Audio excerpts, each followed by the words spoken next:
சின்ன குழந்தையா இருக்கும் போதே இந்த குழந்தைக்கு தன்னோட பர்த்டே அப்ப நிறைய கிஃப்ட் வச்சப்ப கூட தன்னோட அப்பா கையை உயர்த்தி அவங்க அப்பாவை நல்லா முன்னேற்றத்துக்கு கொண்டு வருவேன் அப்படின்ற மாதிரி எல்லாருமே பெருமையா பேசிட்டு இருக்காங்க.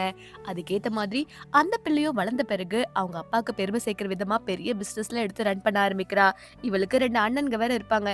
ஆனா அவங்க ரொம்பவுமே சோம்பேறியா இருந்தனால அவங்களால இந்த கம்பெனிக்கு எந்த யூஸும் இல்ல அப்படின்றது தெரிஞ்சு அவங்க அப்பா கிட்ட தாம் பேர்ல இந்த சொத்தெல்லாம் மாத்திட்ட பிறகு அவங்க 2 பேரையும் வெளியே தரலாம் அப்படின்ற மாதிரி இருக்கா. இந்த மாதிரி அடுத்த நாள் போர்ட் மீட்டிங்கும் நடக்க போகுது. அதுல இவ தான் சேர்மனா வர போறா அப்படின்ற மாதிரி நடக்க போற நேரத்துல இந்த சந்தோஷத்தை கொண்டாட ஒரு பாராகிளைடிங் போலாம் அப்படின்னு சொல்லி முடிவெடுக்கிறா. ஆனா அவளோட அசிஸ்டன்ட் வேணான்னு எவ்வளவு தூரமோ சொன்னாலுமே இவ கேட்காம அந்த சந்தோஷத்தை கொண்டாடுறதுக்கு போறா. அதுக்கேத்த மாதிரி எல்லாம் பாராகிளைடிங் ஸ்டார்ட் ஆன கொஞ்ச நேரத்திலே தூரத்துல பார்த்தா டிராக்டர் எல்லாம் பறக்க ஆரம்பிக்குது.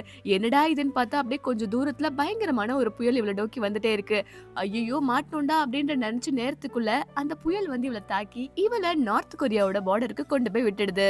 அங்க ஒரு சோல்ஜர் இவள பாத்துட்டு இவள என்னமோ தன்னோட அப்பா தான் ஒரு ஆள் இவளுக்கு காப்பாத்த அனுப்பியிருக்காரு போல இருக்குன்னு நினைச்சிட்டு சீக்கிரமா வந்து என்ன காப்பாத்துங்க அப்படின்ற மாதிரி சொல்றா. ஆனா கடைசியில பார்த்தா அவரோட பேட்சஸ் எல்லாம் பார்த்துட்டு ஐயோ இவர் நார்த் கொரியா சோல்ஜர், இனிமே நம்ம மாட்டிட்டோம் போல இருக்கு அப்படின்னு சொல்லி பயங்கரமா ஃபீல் பண்ணிட்டு இருக்கா.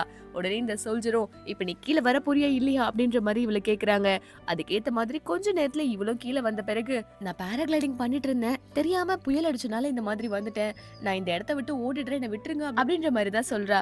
உடனே அவரும் இந்த மாதிரி பார்டர் விட்டு பார்டர் மாதிரி வந்தா எவ்வளவு பெரிய பனிஷ்மெண்ட் தெரியுமா அப்படின்ற மாதிரி சொல்லவும், ஆனாலுமே அவள் இந்த புயல்னால இங்க வந்தேன் பாராகிளைடிங் பண்ண அப்படின்னு சொன்ன ரீசன் எல்லாம் உண்மையா தெரிஞ்சனால அந்த கன்னெல்லாம் பாக்கெட்ல வச்சுட்டு இவளும் அதுக்கேத்த மாதிரி நீங்க கண்ணை மூடி கண்ணை திறக்கிறதுக்குள்ள நான் இங்க இருந்து ஓடிடுறேன் அப்படின்ற மாதிரி நினைக்கிறா.